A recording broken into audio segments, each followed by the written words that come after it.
Hi, Jonathan by Financial Partners, looking at investment markets. Earnings season in the US has got off to a pretty good start. Most of the big financials banks have reported, and they came out pretty good. And most of those came out with beats on the estimates. Probably standout was JP Morgan and Goldman.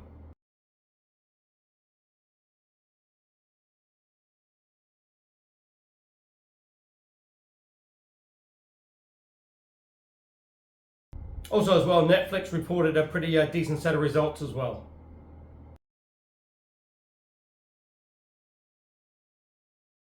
This week's going to be interesting. We've got Alphabet and Tesla. Tesla will be pretty highly watched, obviously after the recent sort of turmoil it's had. But now that Musk has sort of stepped down from the sort of government role, it'll just be interesting to see how this sort of plays out.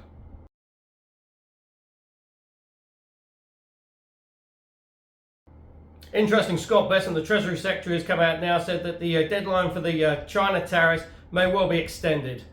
That was supposed to be August the 12th. It looks like that may get extended now. So again, I suppose the taco symbol towards Trump will come into play because, Trump always chickens out. So when you get closer to that sort of date, he then comes up with an excuse or a reason why it needs to be extended.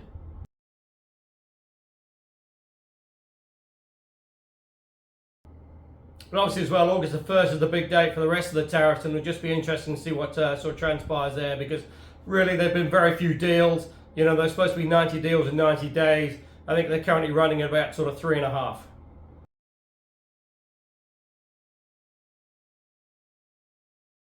But in the meantime, it continues to send letters out to countries telling them what the tariffs are going to be.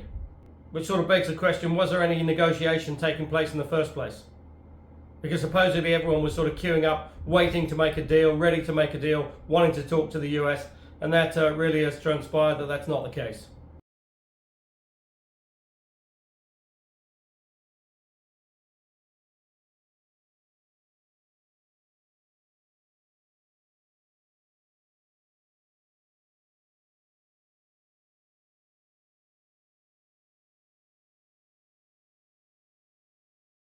Now, potentially with those China tariffs being pushing back, US rates have sort of come back a little bit. 10 years back to 433. The 2-year is back to 385. And that 30-year is back at 490.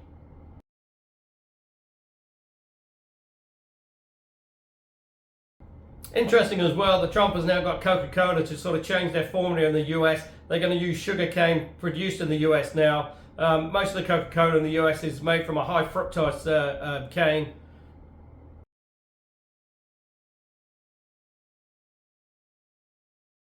And ironically, making it with sugar cane now reverts it more to a Mexican sort of formula rather than the US current formula. Quite ironic because, given Trump's sort of stance towards Mexico and the border.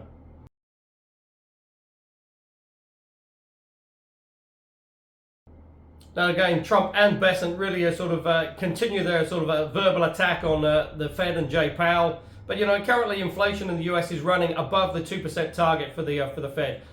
Their preferred inflation rate, the PCE, is running at about 2.7 year on year.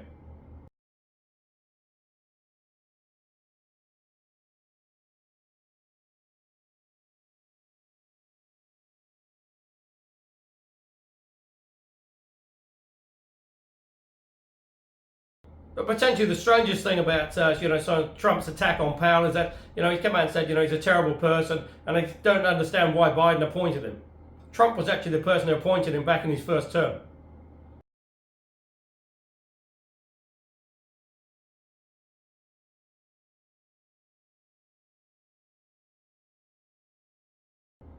And all the time, Trump is facing increasing pressure on the Epstein files. He's trying to divert and deflect it, wherever he can.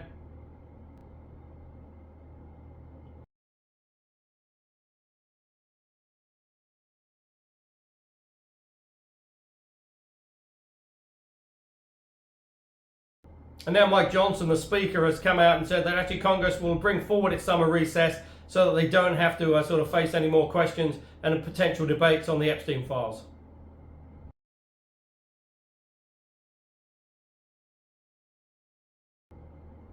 So certainly, Trump was hoping this was just going to go away. But it just seems to be lingering, and every time he tries to sort of deflect it, it just sort of brings it back into the news cycle.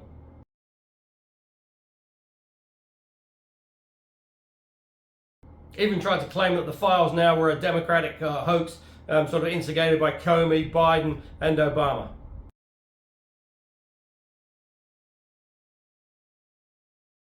Meanwhile, we've still got the Russian-Ukraine war. You know, Russia seems to be bombing and sort of drone attacks on Ukraine almost on a daily basis. And like Israel continues its bombardment of Gaza.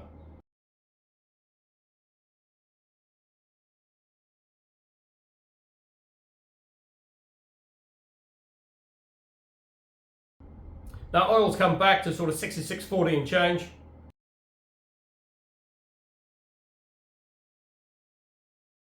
Now in the UK, a little bit of a setback for the bank that was, potentially looking at sort of cutting interest rates to try and help and stimulate the economy, because inflation actually ticked up in its last reading.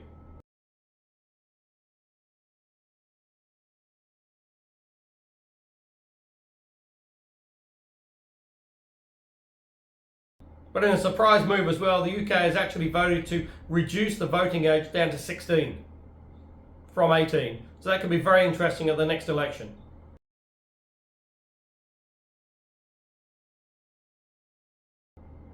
Now the ECB is sort of on hold, really waiting for sort of clearer clarity on the tariffs, because potentially they come in on August the 1st.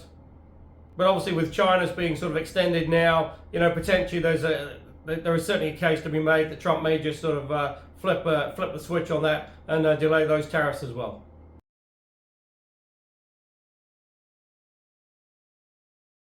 Now, the latest minutes from the Reserve Bank of Australia were quite interesting, and it appears there's a little bit of a debate now within the bank as to what the actual neutral rate will be.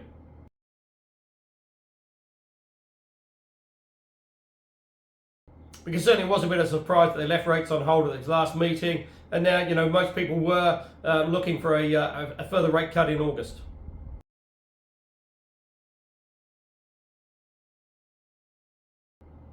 Because certainly the minutes suggest, inflation is under control and is likely to remain under control for the foreseeable future.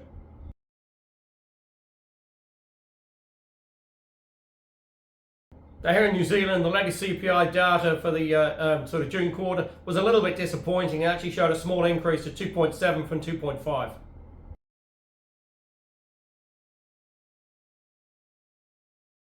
So while that's still within the 1 to 3% band for the Reserve Bank, the fact it's nudged up a little bit is a little bit concerning.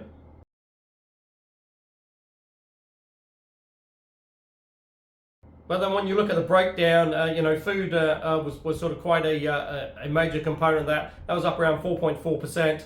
Also rates, insurance, and energy costs.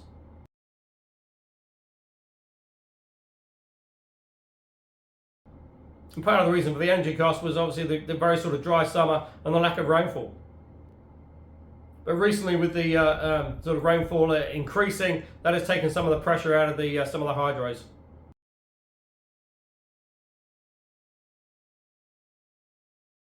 So given that small tick up, will we now see a cut from the Reserve Bank in August?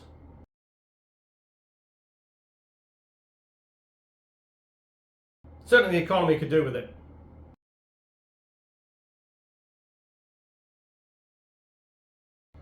But also the government's announced a $6 billion infrastructure spend over the next sort of 12 odd months.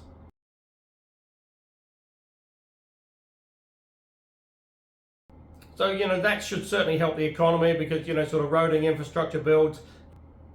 That should help provide employment out there and, sort of really give the economy a bit of a kickstart.